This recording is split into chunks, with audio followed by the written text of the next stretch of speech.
남들보다 물고기를 잘 잡는 어부가 있었습니다. 다른 어부들이 빈 건물로 돌아올 때 이 어부는 늘 배를 가득 채우고 돌아왔습니다.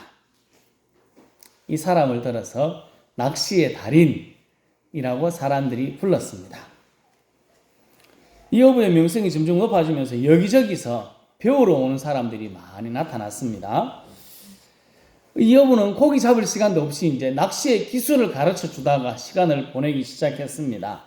한참 그렇게 하다 보니까 한 사람이 이렇게 이야기합니다. 그러지 말고 아예 지금 하고 있는 이 가르침을 학문으로 딱 만들어서 가르치면 어떻겠느냐 제안했습니다. 생각해 보니까 좋은 것 같습니다. 그래서 효율적인 방법으로 어떻게 하면 낚시를 잘 할 수 있는지 학문적으로 만들었습니다. 제목이 낚시학이라는 학문을 만들어서 가르쳤습니다. 누구나 배우면 낚시를 잘 할 수 있다. 그렇게 가르쳤습니다. 제자들이 점점 많아져서 어느덧 낚시대학까지 생겼다고 합니다. 이제 사람들은 직접 바다에 나가서 고기를 잡기보다는 고기를 잡는 방법을 가르치는 사람이 되어서 이 어부가 낚시를 하러 가는 게 아니고 낚시를 하는 방법을 가르쳐서 편하게 돈을 벌기 시작했습니다. 그러다 보니까 한참 동안 바다에 나갈 일이 없었습니다. 오랜 시간 가르치기만 했습니다. 나이가 많아져서 이제 은퇴할 때가 되었습니다. 가르치는 것도 은퇴가 있었습니다. 그래서 모든 것을 마치고 이제 예전에 했던 일로 돌아가야지 하고 바다로 갔습니다. 고기가 잘 잡혔을까요? 안 잡혔을까요? 나가 많아서 안 잡히는 게 아니고 예전에 했던 그 기술들이 머리로만 알고 있고 실제로는 해보니까 이제 안 되는 겁니다. 머리로만 알고 있던 그 낚시 노하우가 이제 고기가 달라졌는지 고기가 안 잡힙니다. 그래서 빈손으로 돌아올 때가 많았다 하는 이야기입니다. 실제로 일어났던 이야기인지 잘 모르겠고 하여튼 이야기입니다. 우리 신앙생활을 한번 돌아볼 만한 이야기인 것 같습니다. 여러분 신앙생활을 어떻게 하고 계십니까? 하나님께서 주신 사람과 감격으로 생활하고 신앙생활을 하고 계십니까? 아니면 사랑과 감격은 언제든지 있었는지 모르겠고 그냥 아는 가닥으로 이때까지 해왔던 가닥으로 살아가고 계십니까? 예수님 당시 종교 지도자들 참 똑똑한 사람입니다. 오늘 율법교사도 마찬가지고 성경에 나오는 사람들 참 대단히 똑똑합니다. 성경 물으면 바로 대답합니다. 그만큼 똑똑한 신앙생활을 했던 그들 예수님께 많은 지적을 받았습니다. 머리로 많이 알고 있는 것이 신앙생활이 아닙니다. 머리로 튼튼하게 된 것, 이렇게 머리만 큰 사람이 신앙생활을 잘한 것이냐? 그것이 아닙니다. 그것은 신앙의 지식입니다. 그냥 성경 지식, 신앙 지식일 뿐입니다. 머리로 알고 있는 것이 행동, 삶으로 옮겨지는 것, 그리고 그 삶대로 살아가는 것, 그것이 신앙생활입니다. 머리로 많이 알고 있는 것, 그것을 삶으로 살아가는 것이 바른 신앙생활입니다. 성경 에베소서에는 믿는 것과 아는 것이 하나가 되어야 된다. 이렇게 자라가는 것이 장성한 믿음이다. 그렇게 가르쳐주고 있습니다. 성도 여러분, 머리로만 많이 알고 있는 것으로 만족하지 말고 손과 발로 행동하고 삶으로 살아가는 우리 믿는 것과 아는 것, 그것이 하나가 되는 그리스도의 장성한 사람들이 다 될 수 있기를 예수님의 이름으로 축복합니다. 아멘. 율법교사가 찾아와서 예수님께 묻습니다. 어떻게 하면 영생을 얻겠습니까? 예수님께서 다시 대답하시는데 율법에 무엇이라 기록되었느냐? 너는 어떻게 읽느냐? 질문했습니다. 어떻게 하면 영생을 얻는지 성경에서 뭐라고 가르치느냐? 물었을 때 이 율법교사 바로 대답합니다. 하나님을 사랑하고 이웃을 사랑해야 됩니다. 그러면 영생을 얻는다고 성경은 가르치고 있습니다. 예수님께서 대답합니다. 내 대답이 옳다. 이를 행하면 살게 될 것이다. 라고 말합니다. 여기서 이제 질문이 마쳤으면 좋았는데 율법교사가 다시 질문합니다. 뭐라고 묻습니까? 이렇게 묻습니다. 같이 읽겠습니다. 그 사람이 자기를 옳게 보이려고 예수께 여짜오되 그러면 내 이웃이 누구니까? 아멘. 율법교사 생각에는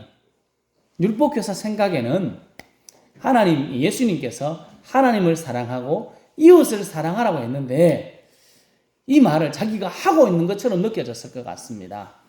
하나님을 사랑하고 내가 생각하는 이웃을 나는 사랑하고 있습니다. 그래서 나는 영생 얻은 것 같습니다. 라는 의미로 지금 저 말을 하고 있는 것 같습니다. 내 이웃이 누굽니까? 율법교사의 이웃은 누구일까요? 마태복음 5장 46절 47절 말씀을 같이 또 한번 읽어보겠습니다.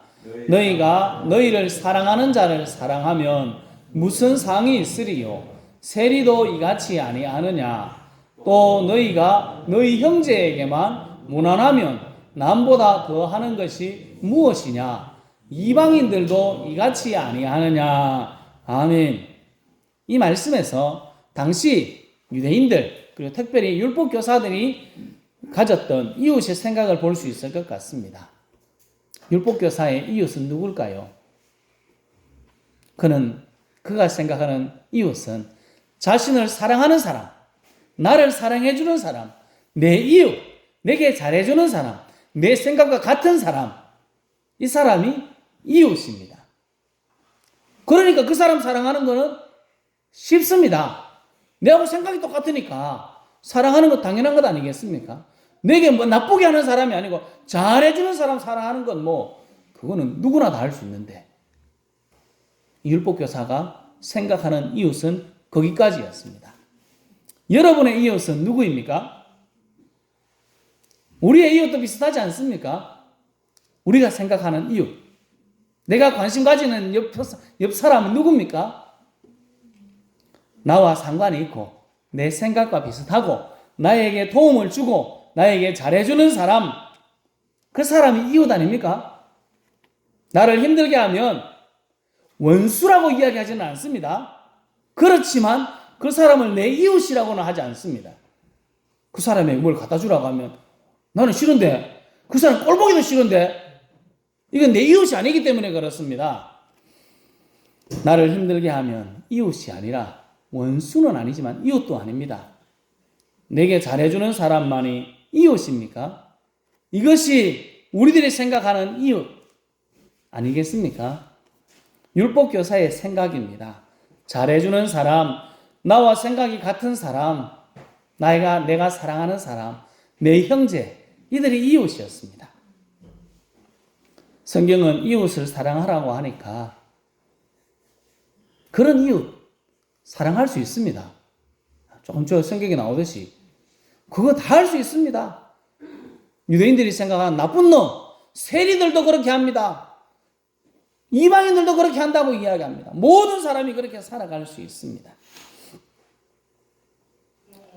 제사장,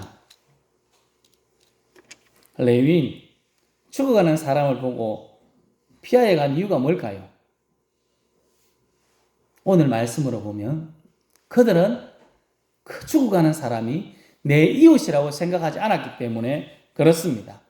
내 이웃, 내 사랑하는 사람, 내게 잘해주는 사람, 내 생각과 같은 사람이 저기 죽어간다고 하면 어떻게 하겠습니까? 당장 달려가서 그의 손을 붙잡아주고 사마리아인이 한 것처럼 하지 않았겠습니까? 이웃이 아니기 때문에 보고 피하여 갈 수 있었습니다. 오늘 율법교사는 자신의 이웃을 선을 딱 긋고 있습니다. 제사장과 레인도 이웃의 경계를 딱 긋고 있습니다. 우리는 어떻습니까? 우리도 이웃의 경계를 딱 긋고 내게 잘해주는 사람, 내 형제, 내 생각과 같은 사람만 이웃이라고 선을 긋고 있지는 않습니까? 성경은 우리에게 이웃을 어떻게 정의할까요? 주님은 우리에게 어디까지 사랑하라고 이야기하고 있습니까? 율법교사의 질문은 내 이웃이 누구입니까? 라는 질문이었습니다. 내 이웃이 누구입니까? 그런데 오늘 성경을 읽으면 예수님의 마지막 말은 이렇게 되어 있습니다. 마지막 질문입니다. 같이 읽겠습니다. 내 생각에는 이 세 사람 중에 누가 강도 만난 자의 이웃이 되겠느냐? 아멘. 우리는 늘 이렇게 생각합니다. 내 이웃이 누구입니까? 내 이웃이 누구입니까? 그래서 선을 쭉 껐는데 우리 예수님은 선을 없애고 누가 강도 만난 자의 이웃이 되겠느냐라고 질문을 바꿨습니다. 예수쟁이인 우리들은, 하나님의 은혜를 경험한 우리들은 나 중심에서 내 이웃이라고 생각하는 것이 아니라 다른 사람 중심으로 생각해야 합니다.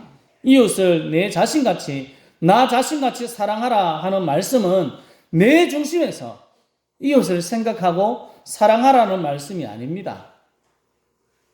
강도 만난 자의 이웃이 누구입니까? 하는 질문처럼 타인 중심에서 내가 그들의 이웃이 될 수 있는가? 그것을 생각해야 합니다. 여러분은 강도 만난 자의 이웃이 되시겠습니까? 참 쉽지만은 않습니다. 하지만 우리가 걸어가야 할 삶입니다.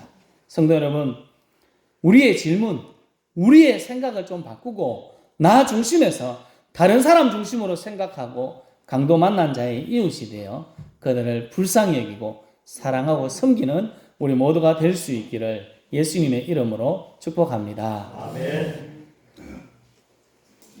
내 이웃이 누구입니까? 누가 강도 만난 자의 이웃입니까? 우리 이분은 잘 생각해야 됩니다. 그러면 강도 만난 자는 누구일까요? 강도 만난 자는 지금 살 소망이 없는 사람입니다. 지난번에도 한번 말씀을 드렸는데 이 강도 만난 자가 치료비로 받은 것이 얼마나 될까요? 사마리아인이 요관에다가 돈을 주지 않습니까? 두 돈을 주는데 이 돈은 2달 동안 치료받을 수 있는 돈입니다. 자기가 봤을 때는 이 사람은 얼마나 치료해야 된다는 겁니까? 최소 8주 진단을 받은 사람, 가만히 놔두면 그 자리에서 죽을 사람이다, 이 말입니다. 강도 많은 사람은 지금 살 소망이 없습니다. 도움 없으면 곧 죽을 사람입니다. 꼭 도움이 필요한 사람입니다. 강도 만난 사람은 예수님을 알지 못하고 지옥으로 달려가는 사람도 강도 만난 사람입니다. 그들을 가만히 두면 결국 죽습니다. 그래서 우리가 그들을 사랑해야 됩니다. 그들의 이웃이 되어서 그들을 살려내어야 합니다. 로마서 1장 14절 말씀을 같이 읽겠습니다. 헬라인이나 야만인이나 지혜 있는 자나 어리석은 자에게 다 내가 빚진 자라. 아멘. 바울은 모든 사람에게 빚진 자라고 했습니다. 사랑의 빚을 졌다라는 겁니다. 하나님은 강도 만난 자 같은 우리들을 사랑하셔서 이 땅에 오셨습니다. 십자가에 비참하게 죽으셨습니다. 하나님 입장에서 강도 만난 우리를 보신 게 영 손해입니다. 안 봤으면 하나님의 아들이신 예수님이 이 땅에 안 와도 됐는데 영 손해봤습니다.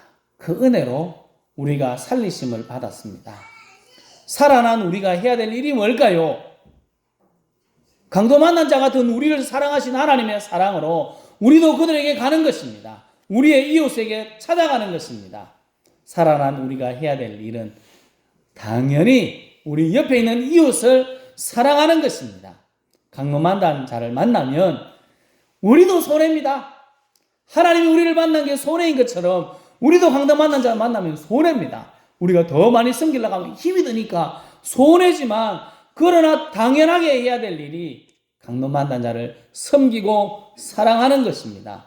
은혜 받은 사람으로 이웃을 불쌍히 여기고 사랑하는 삶을 우리들에게 오늘 요청하고 있습니다.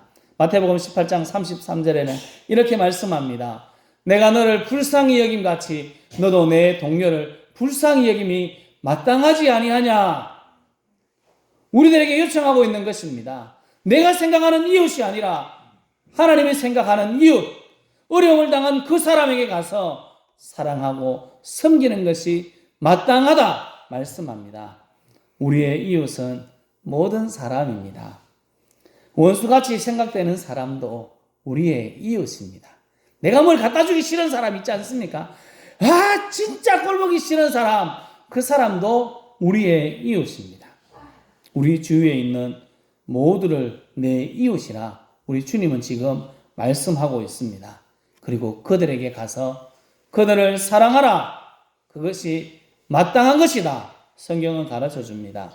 내가 사랑하는 사람, 나에게 도움이 되는 사람, 내 생각과 같은 사람, 이런 사람은 그냥 가만히 있어도 사랑할 수 있는 겁니다.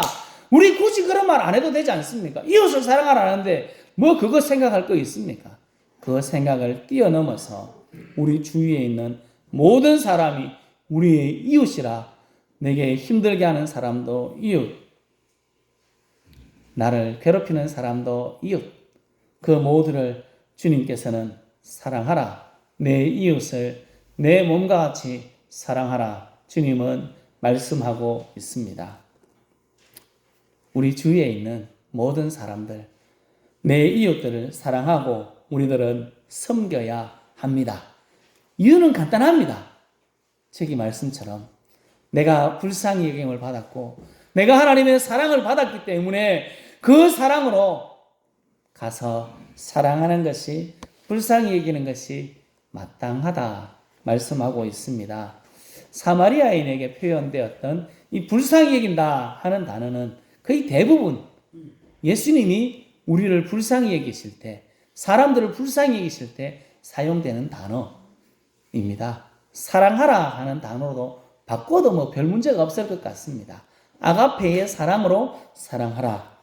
우리 주님은 우리들에게 말씀합니다. 성도 여러분, 우리가 생각하는 이웃, 내가 좋아하는 이웃, 내 형제만 이웃이라는 생각을 넘어서 우리 주위에 힘들어하는 사람, 예수 믿지 않는 사람, 우리를 괴롭히는 사람까지도 우리의 이웃이라는 것을 우리 주님께서 그렇게 말씀하고 있다는 것을 분명하게 기억하고 불쌍히 여기고 사랑하며 섬기는 장성한 그리스도인 다 될 수 있기를 예수님의 이름으로 축복합니다. 아멘.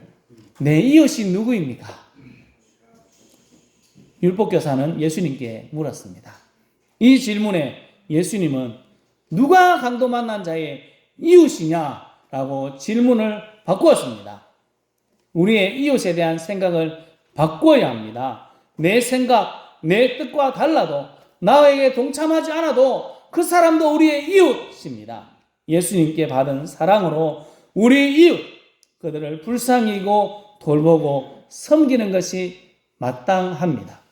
머리로만 아는 것이 아니라 행동으로 하는 것이 중요합니다. 성도 여러분, 나를 사랑하고 좋아하고 뜻이 맞는 사람만 이웃이라 생각하지 말고 하나님의 사랑을 받은 사람으로 내 주위에 힘들어하는 모든 사람들, 예수 알지 못하는 모든 사람들, 내 원수까지도 하나님이 사랑하라는 이웃이라고 우리들이 분명하게 다시 한 번 더 기억하고 불쌍히 여기고 사랑하고 섬기는 참된 예수쟁이 될 수 있기를 예수님의 이름으로 축복합니다. 아멘. 기도하겠습니다.